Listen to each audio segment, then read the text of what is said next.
Qu'on l'appelle soda ou pop, les Mexicains et les Américains consomment à eux seuls la majorité des boissons gazeuses de la planète. Parlons chiffres. Chaque année, un Américain ou un Mexicain boit en moyenne 630 verres de boissons gazeuses de 240 ml. Cela représente presque 2 verres par jour. Multiplie maintenant ce chiffre par les millions de personnes qui vivent dans ces deux pays, sans compter le reste du monde qui boit aussi du soda. Bref, on peut dire que la demande est très forte et que l'industrie des boissons gazeuses est florissante. L'histoire des boissons gazeuses commence au XVIIe siècle en France. En 1676, une entreprise a commencé à produire de l'eau mélangée à du jus de citron et du miel. À peine 5 ans plus tard, certains entrepreneurs ont compris qu'ils pouvaient remplir cette eau de gaz, imitant ainsi les eaux minérales curatives. Ces boissons étaient très populaires et, avec le temps, les fabricants ont commencé à ajouter d'autres arômes, gingembre, citron et tonique. Et c'est ainsi qu'aujourd'hui, nous avons cette énorme variété de boissons gazeuses. Rien que sur le marché américain, il y a plus de 450 sodas différents disponibles.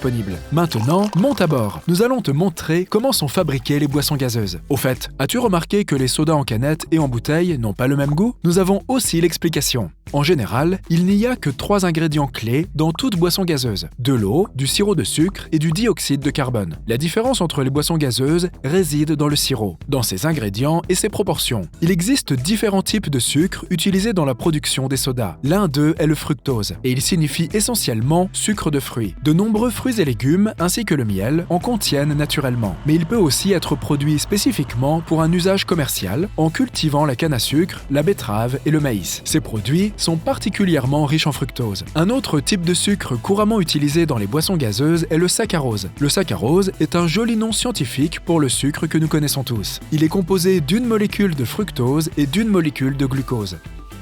Pour fabriquer du sirop, un fabricant combine différents sucres, acides, arômes et colorants dans des proportions uniques qu'il est le seul à connaître. Chut, c'est un secret! Dans l'ensemble, le sucre représente environ 7 à 12% d'une boisson gazeuse. Cela ne semble pas énorme, mais ça l'est. Une canette de soda ordinaire contient environ 8 cuillères à café de sucre. Étant donné qu'un Américain consomme en moyenne presque 2 canettes par jour, cela représente 16 cuillères à café de sucre par jour.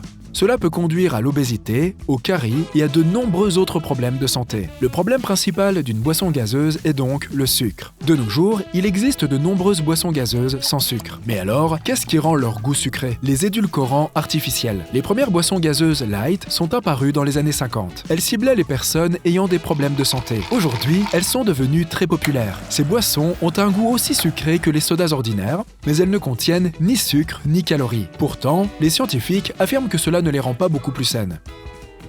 Revenons à la recette. Il nous faut de l'eau, du sirop de sucre et un peu de dioxyde de carbone. Plus de 90% de la boisson gazeuse est de l'eau. Elle doit être soigneusement purifiée pour s'assurer qu'elle ne contient pas de bactéries ni de particules en suspension. Une eau de haute qualité est la clé du succès, car la moindre bactérie peut totalement gâcher le goût de la boisson finale. L'eau est donc clarifiée, filtrée, stérilisée et déchlorée. Ensuite, elle est mélangée au sirop dans certaines proportions, là encore, connues uniquement du fabricant. Voici donc notre boisson gazeuse, mais sans bulles encore. Pour l'instant, c'est juste de l'eau très sucrée. Si tu as déjà essayé une boisson gazeuse après que tout le gaz se soit échappé, tu vois de quoi on parle. Pour obtenir les bulles, les fabricants utilisent du dioxyde de carbone. C'est un gaz incolore qui se trouve naturellement dans notre atmosphère. Ce gaz peut aussi être produit en laboratoire et les fabricants l'utilisent pour leurs boissons. L'eau colorée sucrée va dans un carbonateur, un réservoir sous pression qui ajoute du dioxyde de carbone à la boisson, lui donnant ces fameuses bulles et cet aspect pétillant. Ensuite, le liquide est versé dans une canette ou une bouteille. Maintenant, regarde. Ce disque d'aluminium est en fait une future canette. C'est tout le matériel nécessaire pour en fabriquer une. L'aluminium est placé entre 2 disques en forme de beignet avec un trou au milieu. Ensuite, un poinçon cylindrique le presse, transformant le disque en un petit récipient. Ce récipient a un diamètre un peu plus grand que nécessaire, alors un poinçon d'une taille plus petite le presse à travers une autre matrice d'étirage. Le récipient a maintenant un diamètre plus petit et il est déjà un peu plus haut, mais pas encore assez. Lors de la troisième étape, un autre poinçon pousse le récipient à travers un anneau d'étirage, rendant ses parois encore plus hautes et plus fines. Ensuite, on crée un dôme au fond du récipient. Le poinçon pousse le récipient sur un outil de doming et le poinçon lui-même a une indentation concave correspondante. Ainsi, lorsqu'il est pressé, le fond du récipient prend la forme d'un dôme. Cette forme est très importante, car, de cette façon, la canette devient plus résistante à la pression. Or, les boissons gazeuses ont beaucoup de pression à cause des bulles. Bon, la canette est prête. Il ne reste plus qu'à la découper, à imprimer le logo et à la recouvrir d'un couvercle. Une bouteille en plastique est faite de flocons de plastique appelés PET. Ils sont généralement mélangés à du plastique recyclé. Ce mélange va dans une machine à injection qui le chauffe et fait fondre les flocons en un liquide épais. Puis une autre machine pousse le liquide dans un moule de forme cylindrique équipé d'un système de refroidissement et les préformes durcissent immédiatement. On obtient des tubes en plastique transparents. Ensuite, les préformes sont insérées dans un moule qui a la forme de la future bouteille. Et une machine spéciale souffle de l'air à haute pression pour étirer la préforme dans la forme voulue. Ensuite, le plastique est refroidi pour verrouiller la forme. Les boissons gazeuses ont une pression interne, donc une fois la bouteille remplie, le liquide va pousser le plastique vers l'extérieur, ce qui rend le fond bombé et plutôt instable. C'est pourquoi la plupart des bouteilles en plastique qui contiennent des boissons gazeuses ont 5 bosses au fond. Le plastique incurvé est plus résistant à tout type de pression et peut difficilement être déformé. Les bouteilles en verre sont fabriquées à partir de matières premières naturelles. Le composant principal est le sable de silice, qui représente un peu plus de 70% du mélange. Ensuite, 12 à 16% supplémentaires sont constitués de carbonate de soude. Il est nécessaire pour que le sable de silice fonde uniformément. Enfin, le calcaire, qui représente environ 10% du mélange, aide à rendre le verre plus durable. Pour fabriquer une bouteille en verre, les équipements de l'usine mélangent d'abord toutes les matières premières nécessaires, puis chauffent le mélange à une température de 1500 degrés Celsius et le maintiennent ainsi toute la journée. Lorsque tous ces ingrédients fondent ensemble, ils se transforment en liquide gluant qui est versé hors de la machine. Puis, il est coupé en morceaux précis. Un morceau représente une bouteille de verre. Puis, chaque morceau va dans le premier moule qui le transforme en paraison, une version partiellement formée du produit final. Après cela, chaque paraison va dans un moule de soufflage en acier.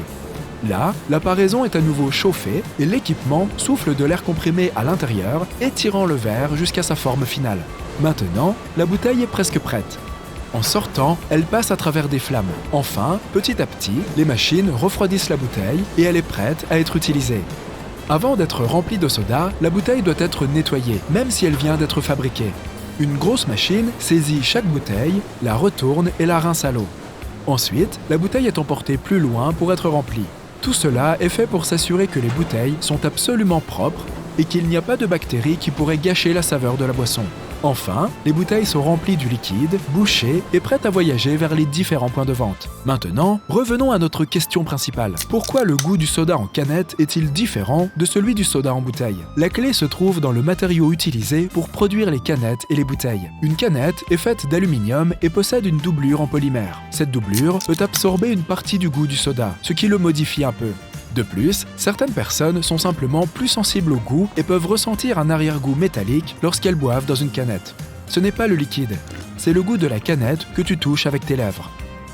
Donc, si le goût métallique te dérange, verse simplement ton soda dans un verre. Le soda stocké dans une bouteille en plastique peut aussi avoir un goût un peu différent. Le problème ici est que le plastique contient un composé chimique appelé éthanal. Il est transféré de la bouteille à la boisson, ce qui change un tout petit peu sa saveur. Donc, si tu veux boire un soda qui se rapproche le plus du goût original, ta meilleure option est d'opter pour une bouteille en verre.